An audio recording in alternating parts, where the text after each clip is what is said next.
കേരളത്തിന്റെ രാഷ്ട്രീയ ഗോതിയിൽ ഷാഫി പറമ്പിൽ കളിക്കുന്നത് ചില്ലറ കളിയൊന്നുമല്ല. വടകരയിൽ ലോക്സഭയിൽ പോയി മത്സരിച്ചതുകൊണ്ട് തന്നെ MP ആയി മാറിയ ഷാഫിക്ക് സഭയിലേക്ക് പോയി ഈ കേരള സർക്കാരിനെതിരെ ആഞ്ഞടിക്കാനാവാത്തത് കൊണ്ട് തന്നെ ഷാഫി നടുറോട്ടിൽ നിന്നുകൊണ്ട്, അതും കോഴിക്കോടിന്റെ മണ്ണിൽ ഇറങ്ങിക്കൊണ്ട് കേരളത്തിന്റെ മുഖ്യമന്ത്രിയുടെ കസേര തന്നെ ഇളക്കിക്കൊണ്ട് പ്രകമ്പനം കൊള്ളിക്കുന്ന പ്രസംഗമാണ് നടത്തുന്നത്. അത്തരം രംഗങ്ങളാണ് നമുക്ക് കാണാൻ സാധിക്കുന്നതും.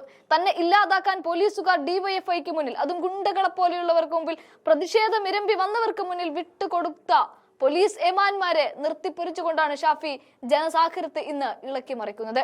ഇവിടെ ഓർക്കേണ്ട ഒരു കാര്യമുണ്ട്. കോഴിക്കോടിനെ സംബന്ധിച്ച് CPM-ന് ഏറെ വളക്കൂറുള്ള മണ്ണാണ്. എന്നാൽ ഇനി ആ ചരിത്രത്തെ തിരുത്തിക്കുറിച്ചുകൊണ്ട് UDF അടുത്ത ചരിത്രം കുറിക്കുമെന്നാണ് ഷാഫി ആണയിട്ട് പറയുന്നത്. അവിടെ കോഴിക്കോട്ടു നിന്നും തിരുവനന്തപുരത്തിന്റെ തലസ്ഥാന നഗരിയിലേക്ക് വണ്ടി കയറുന്ന MLA-മാരുടെ എണ്ണം UDF-ൽ നിന്നായിരിക്കുമെന്നും ഷാഫി ഓർമ്മപ്പെടുത്തുന്നുണ്ട്, കണക്കുകൂട്ടി പറയുന്നുണ്ട്. എന്താണെങ്കിലും കോഴിക്കോട് നഗരത്തെ ഇളക്കി മറിച്ചുകൊണ്ടുള്ള ഷാഫിയുടെ രംഗങ്ങൾ ഒന്ന് കാണാം. ഒരു പോലീസ് സ്റ്റേഷനിലെ ദൃശ്യങ്ങൾ കിട്ടണമെങ്കിൽ ആ ദൃശ്യങ്ങൾ RTI പ്രകാരം കൊടുത്താൽ കൊടുക്കേണ്ടതാണ്. ആ ക്യാമറ ദൃശ്യങ്ങൾ കൊടുക്കേണ്ടതാണ്. പക്ഷെ അത് കൊടുക്കാനും ഈ ഗവൺമെന്റ് തയ്യാറല്ല. കുന്നംകുളത്തെ മർദ്ദനത്തിന്റെ ദൃശ്യങ്ങൾക്ക് വേണ്ടി വർഷങ്ങൾ പോരാടിയിട്ട് അവസാനം കോടതിയുടെ പിന്തുണയോടെയാണ് ആ ദൃശ്യങ്ങൾ പുറത്തു വന്നത്. സുജിത്തിനെ ക്രൂരമായി മർദ്ദിച്ചത്, ഞാൻ ഇന്നലെ സുജിത്തിന്റെ വിവാഹത്തിൽ പങ്കെടുക്കാൻ വേണ്ടി പോയിരുന്നു. ആ ക്രൂരമായ മർദ്ദനത്തിനിരയായ ചെറുപ്പക്കാരൻ ആ ദൃശ്യങ്ങൾക്ക് വേണ്ടി ഒരു നിയമ പോരാട്ടം നടത്തേണ്ടി വന്നു. പോലീസിൽ പരാതി കൊടുത്തു, കംപ്ലൈന്റ് സെല്ലിൽ പരാതി കൊടുത്തു, മനുഷ്യാവകാശ കമ്മീഷനിൽ പരാതി കൊടുത്തു. അതിനൊന്നും നടപടികളില്ല. അവസാനം കോടതി ഇടപെട്ട് വിവരാവകാശ പ്രകാരം ആ ദൃശ്യങ്ങൾ പുറത്തു വന്ന് മാധ്യമങ്ങൾ അത് വാർത്തയാക്കിയപ്പോഴാണ് ആ പോലീസുകാർക്കെതിരെ ഒച്ചയും ബഹളം ഉണ്ടായിട്ട് ഒരു തലോടൽ പോലത്തെ ഒരു നടപടി.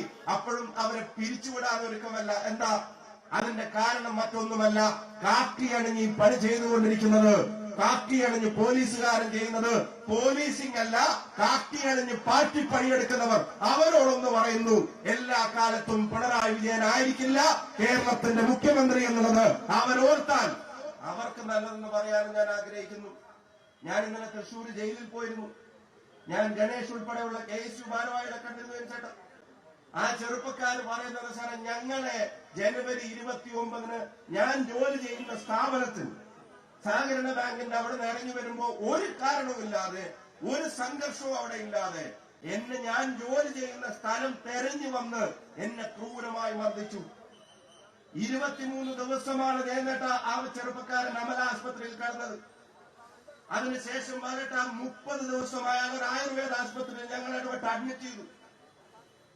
53 ദിവസം ഒരു മർദ്ദനത്തിനിരയായിട്ടാണ് ചികിത്സ നടത്തേണ്ടി വന്ന ഒരു ചെറുപ്പക്കാരനെ ക്രൂരമായി മർദ്ദിച്ച് 308-ൽ പ്രതി ചേർക്കപ്പെട്ട ഒരാളെ പോലും ആ പോലീസ് അറസ്റ്റ് ചെയ്തില്ല. ആ ചെറുപ്പക്കാരൻ പറഞ്ഞു, ഒരാളെ പോലും അറസ്റ്റ് ചെയ്തില്ല. ഒരാളെയും അറസ്റ്റ് ചെയ്യാതെ അവർക്ക് മുൻകൂർ ജാമ്യം കിട്ടുന്നത് വരെ പോലീസ് കാത്തിരുന്നിട്ട് അവരൊരാളെ പോലും ഒരു ദിവസം പോലും തുറങ്കിൽ നടക്കാതെ അവരെ വെറുതെ നടക്കാൻ അനുവദിച്ച പോലീസ് ഇവിടെ ഉണ്ടായ ഒരു സംഘർഷത്തിന്റെ പേരിൽ ഈ ചെറുപ്പക്കാരെ ജില്ല തെരഞ്ഞു വന്ന് അറസ്റ്റ് ചെയ്തു. അറസ്റ്റ് ചെയ്തെന്ന് മാത്രമല്ല, എന്താ അവരെ കോടതിയിൽ ഹാജരാക്കിയത് എങ്ങനെ ചെയ്ത്? 3 മുഖം മൂടി, കറുത്ത മുഖം മൂടികൾ ഈ ചെറുപ്പക്കാരെ അണിയിക്കുക. വിദ്യാർത്ഥി സംഘടനാ പ്രവർത്തകരെ കറുത്ത മുഖം മൂടി ഈ ചെറുപ്പക്കാരെ അണിയിക്കുക, കയ്യാമം വെക്കുക. അത് വേണോന്ന് ചോദിച്ചപ്പോ അതിന് വകുപ്പുണ്ടെന്ന് പറയാ.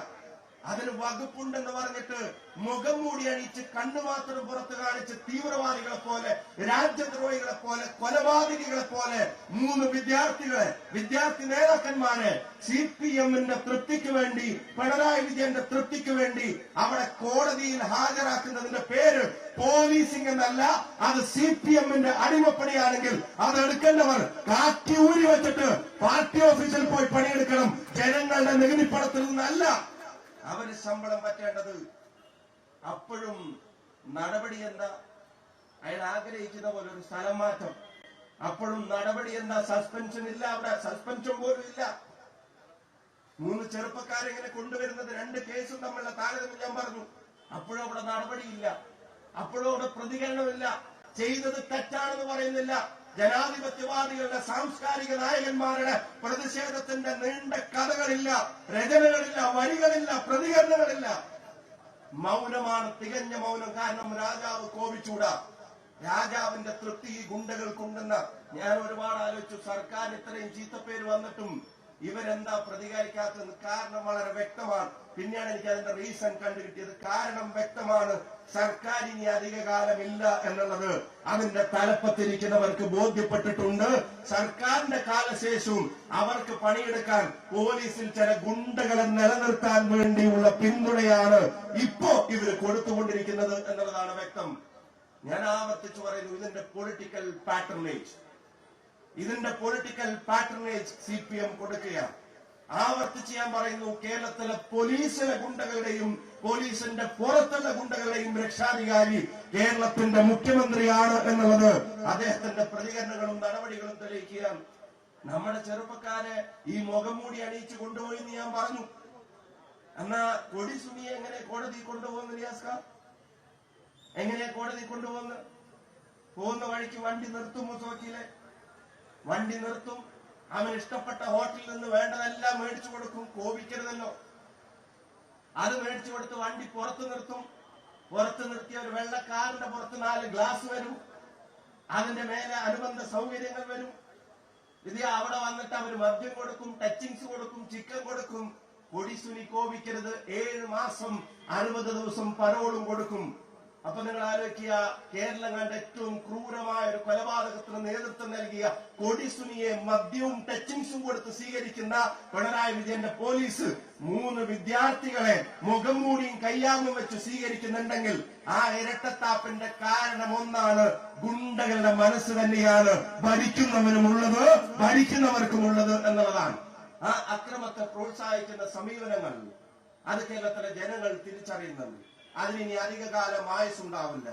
ഇതിനെതിരായിട്ടുള്ള സമര സംഗമങ്ങളിൽ, പ്രതിഷേധങ്ങളിൽ പാർട്ടി സജീവമായി മുന്നോട്ട് പോകുമെന്ന് KPC പ്രസിഡന്റും പറഞ്ഞിട്ടുണ്ട്. കോഴിക്കോട്ടെ സംഭവങ്ങളും വ്യത്യസ്തമല്ല. കഴിഞ്ഞ ദിവസം കോഴിക്കോട് വടകരയിൽ വന്നപ്പോഴും ഞാൻ പറഞ്ഞു, ഇവിടുത്തെ പോലീസ് എന്താ ചെയ്യുന്നത്? എന്റെ 3 ചോദ്യങ്ങൾ ഞാൻ ഇവിടുത്തെ പോലീസിനോട് ചോദിക്കാൻ ആഗ്രഹിക്കുന്നു.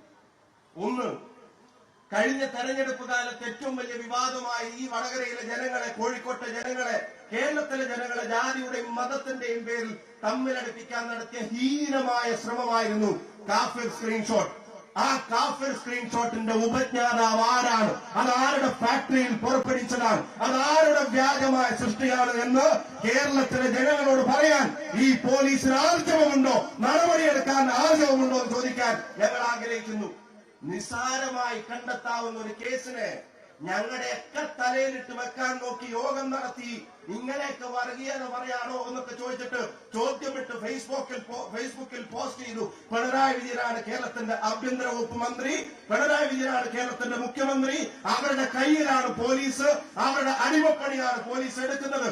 അങ്ങനെയാണെങ്കിൽ ആ പോലീസിനെ കൊണ്ട് ഈ നാടിനെ തമ്മിലടിപ്പിക്കാൻ നടത്തിയ ആ ശ്രമത്തിന്റെ പിന്നിൽ ആരാണത് സൃഷ്ടിച്ചത് എന്ന് പറയാൻ ഈ പോലീസിന് ഉത്തരവാദിത്തമില്ലേ? ഇതുവരെ അത് പറഞ്ഞിട്ടുണ്ടോ? നമ്മൾ ആരെങ്കിലും ആണെങ്കിൽ അവർ പറയാതിരിക്കുവോ? അത് പുറത്ത് കൊണ്ടുവരാതിരിക്കുവോ? 2, വടകരയിൽ തന്നെ block Congress committee general secretary ബാബുവേട്ടന്റെ വീട്ടിലേക്ക് ബോംബെറിഞ്ഞു. ഇതുവരെ ആരാണ് പ്രതി എന്ന് പറഞ്ഞിട്ടില്ല. RMP നേതാവിന്റെ വീട്ടിലേക്ക് 3 ബോംബെറിഞ്ഞു. ഇതുവരെ ആരാണ് പ്രതി എന്ന് പറഞ്ഞിട്ടില്ല. എന്താ കോഴിക്കോട്ട് പോലീസിന് പണി? എന്ത് ഉത്തരവാദിത്തമാണ് അവർ നിറവേറ്റുന്നത്? എവിടെയാണ് നിയമലംഘനവും ക്രമസമാധാന തകർച്ചയും ഉണ്ടാവുമ്പോ പോലീസിന്റെ ഇടപെടൽ ഉണ്ടാവുന്നത്? അപ്പൊ ഒരു പ്രതിയെ പിടിക്കണ്ടെന്ന് CPM പറഞ്ഞാൽ അപ്പൊ പോലീസ് ആ പണിയങ്ങ് നിർത്തുകയാണോ? എന്നാ പിന്നെ ജനങ്ങൾ ഒരു തീരുമാനമെടുക്കും. ആ പോലീസിംഗും ആ പോലീസിനെ സംരക്ഷിക്കുന്ന സർക്കാരും കേരളത്തിൽ ഇനി വേണ്ട എന്ന് കേരളത്തിലെ ജനങ്ങൾ എടുക്കുന്ന തീരുമാനത്തിന് കോഴിക്കോട്ടെ പിന്തുണയുണ്ടാകും. ഞാൻ പറയുന്നു, കോഴിക്കോട്ടെ സമീപകാല ചരിത്രം തിരുത്തും. ഈ ക്രൂരതയ്ക്കെതിരെ പ്രതികരിക്കുന്നവരുടെ പട്ടികയിൽ കോഴിക്കോട്ടെ ജനങ്ങളുണ്ടാകും. ഇത്തവണ കോഴിക്കോട് നിന്ന് തിരുവനന്തപുരത്തേക്ക് പോകുന്ന MLA-മാരുടെ ഭൂരിപക്ഷം അത് UDF-നായിരിക്കും, കോൺഗ്രസ് MLA-മാരുണ്ടായിരിക്കും എന്നുള്ള കാര്യത്തിലും ഒരു സംശയം വേണ്ട. ജനങ്ങൾക്ക് മടുത്തിരിക്കുന്നു, വെറുത്തിരിക്കുന്നു. ആ ജനങ്ങളുടെ പ്രതിഷേധം ഏറ്റെടുത്തിട്ടാണ് ഈ സമരം മുന്നോട്ട് പോകുന്നത്. ഇവിടെ ദുൽഖിഫിൽ ഉൾപ്പെടെയുള്ള ആളുകളുടെ കാര്യത്തിൽ വടകരയിൽ നമ്മൾ കണ്ടതാണ്. അവിടെ പോലീസ് ഒരു വശത്ത് പോലീസ് അടിക്കുന്നു, വേറൊരു വശത്ത് പോലീസ് അടിക്കാൻ പിടിച്ചു കൊടുക്കുന്നു. വണ്ടി പോലീസ് തടുത്തിടുക, എന്നിട്ട് മറ്റവരോട് വന്ന് മർദ്ദിച്ചോളാൻ പറയാ. അത് പോലീസ് നോക്കി നിൽക്കുക. അതിന്റെ ദൃശ്യങ്ങളും ഇപ്പൊ പുറത്തു വന്നിട്ടുണ്ട്. എന്തിനാണ് പോലീസിനെ ഇങ്ങനെ ഡിവൈഎഫ്ഐ പോലെ അവിടെ കാണിക്കുന്നില്ല എന്റെ ദൃശ്യങ്ങൾ, ഡിവൈഎഫ്ഐയുടെയും SFIയുടെയും പോലെ ഒരു പോഷക സംഘടനയാക്കി പോലീസിനെ കൊണ്ടു നടക്കാമെന്നും ആ കൊണ്ടു നടക്കുമ്പോൾ ഉണ്ടാകുന്ന സൗകര്യങ്ങളുടെ പേരിൽ, ഭരണത്തിന്റെ സൗകര്യത്തിന്റെ പേരിൽ ചോദ്യങ്ങൾ ഉയർത്തുന്നവരെ, പ്രതിഷേധങ്ങൾ സംഘടിപ്പിക്കുന്നവരെ അടിച്ചമർത്താമെന്നൊക്കെയാണ് വ്യാമോഹിക്കുന്നെങ്കിൽ അതിനെതിരെ ജനാധിപത്യ പ്രതിഷേധം ഉണ്ടാകും, ജനാധിപത്യ ജനകീയ മുന്നേറ്റം ഉണ്ടാകും. ആ മുന്നേറ്റങ്ങളുടെയും പ്രതിഷേധങ്ങളുടെയും വളരെ വലിയൊരു അധ്യായമാണ് ഇന്ന് ജില്ലാ കോൺഗ്രസ് കമ്മിറ്റിയുടെ പ്രസിഡന്റ് പ്രിയങ്കരനായ അഡ്വക്കേറ്റ് കെ പ്രവീൺ കുമാർ കഴിഞ്ഞ 4 വർഷമായി ഈ കോഴിക്കോട് ജില്ലയിലെ കോൺഗ്രസ് പ്രസ്ഥാനത്തിന് കരുത്തുറ്റ നേതൃത്വം നൽകുന്ന സമരരംഗത്തും സംഘടനാ രംഗത്തും പാർട്ടിയുടെ ഓരോ പ്രവർത്തകരും അഭിമാനിക്കുന്ന ഒരു സമുച്ചയം ഉൾപ്പെടെ ഈ പ്രസ്ഥാനത്തിന് ഈ കാലയളവിൽ നൽകിക്കൊണ്ട് നടത്തുന്ന നിരന്തരമായ സംഘടനാ സമര പോരാട്ടങ്ങൾക്ക് ഒരു എളിയ പാർട്ടി പ്രവർത്തനം എന്ന നിലക്കും KPCCയുടെ വർക്കിംഗ് പ്രസിഡന്റ് എന്ന നിലക്കും വടകരയുടെ എളിയ ജനപ്രതിനിധി എന്ന നിലക്കും ഒരു പഴയ KSU യൂത്ത് കോൺഗ്രസുകാരൻ എന്ന മനസ്സോടെ ഈ സമര പോരാട്ടത്തിന് നിറഞ്ഞ സമരാഭിവാദ്യങ്ങൾ ഹൃദ്യമായി നേർന്നുകൊണ്ട് എന്റെ വാക്കുകൾ ഞാൻ ഉപസംഹരിക്കുന്നു. നന്ദി, നമസ്കാരം, ജയ് ഹിന്ദ്, ജയ് കോൺഗ്രസ് പാർട്ടി.